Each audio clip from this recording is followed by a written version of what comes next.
नमस्कार, मैं हूं अर्चित और आप देख रहे हैं 4 AM टुडे टीवी। नए भारत का नया नजरिया हमेशा की तरह आज भी लेकर हाजिर हूं। हमारा खास कार्यक्रम खबर पर विस्तार से चर्चा। आज की चर्चा में हम जिस खबर पर विस्तार से चर्चा करने वाले हैं वो खबर और हमारे सवाल इस प्रकार से है। खबर: महाराष्ट्र में आज नगर निगम और बीएमसी चुनाव 2026 में बीजेपी को मिली बम्पर जीत।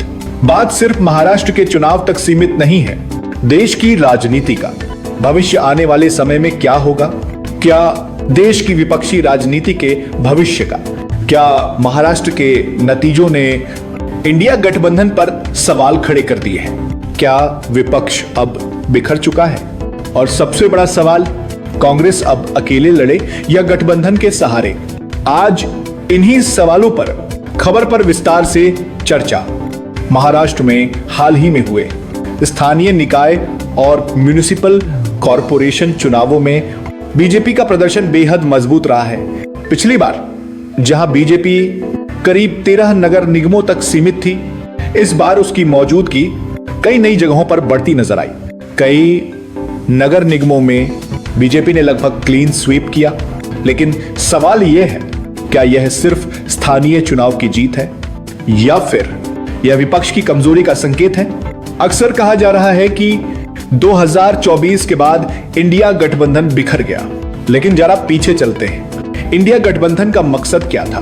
बीजेपी विरोधी वोटों को एकजुट करना, वोटों का बिखराव रोकना, सीधा मुकाबला बनाना। और अगर हम लोकसभा 2024 के नतीजे देखें तो यह मकसद काफी हद तक पूरा भी हुआ। अब बात करते हैं ठोस आंकड़ों की। बीजेपी ने 2019 के चुनाव में सीटें जीती, 303 वोट प्रतिशत रहा लगभग 37%। बीजेपी ने 2024 के चुनाव में सीटें जीती 240, यानी 63 सीटों की गिरावट। वोट प्रतिशत भी 37 से घटकर 36%। अब बात करते हैं एनडीए की, जिसने 2019 के चुनाव में सीटें जीती 353 और वोट प्रतिशत रहा 45%। 2024 चुनाव में सीटें जीती 293, यानी 60 सीटों की कमी, वोट प्रतिशत 43%। साफ है, बीजेपी और एनडीए दोनों कमजोर हुए। अब कांग्रेस की बात करते हैं। 2019 के चुनाव में कांग्रेस सिर्फ 52 सीटें जीत पाई थी और कांग्रेस का वोट प्रतिशत 19% था।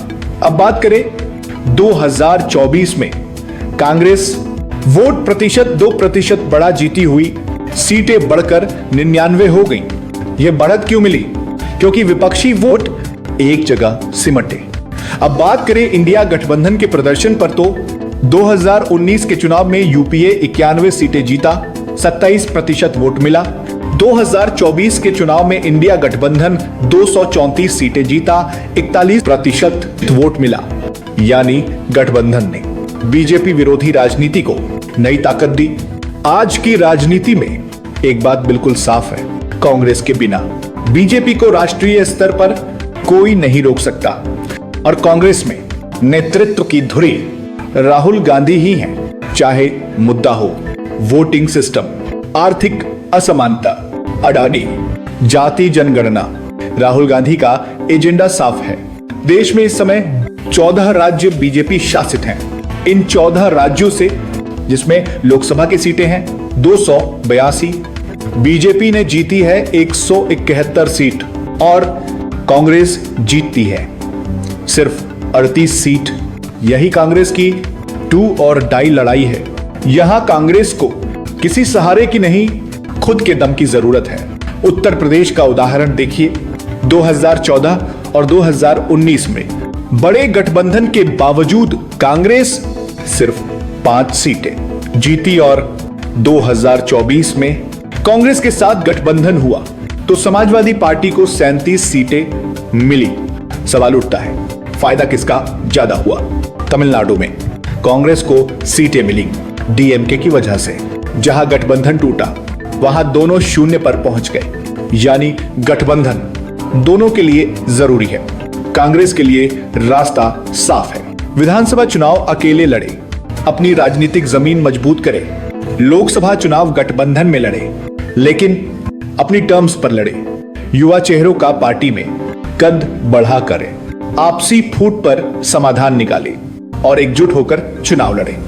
वरना हर चुनाव के बाद दोषारोपण चलता रहेगा।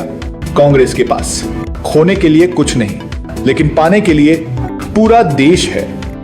इस खबर पर आपकी क्या प्रतिक्रिया है? कांग्रेस अकेले चुनाव लड़े या गठबंधन में रहे? इंडिया गठबंधन जिंदा है या सिर्फ नाम का? अपनी राय कमेंट बॉक्स में जरूर लिखिए। इसी के साथ हमें दीजिए इजाजत। कल फिर मिलते हैं किसी बड़ी खबर के साथ हमारे खास प्रोग्राम खबर पर विस्तार से चर्चा में। वीडियो को लाइक करें, ज्यादा से ज्यादा शेयर करें और ऐसी ही बेबाक, सच्ची, निष्पक्ष और जमीन से जुड़ी खबरों को लगातार देखने के लिए चैनल को सब्सक्राइब करें। धन्यवाद। जय हिंद, जय भारत।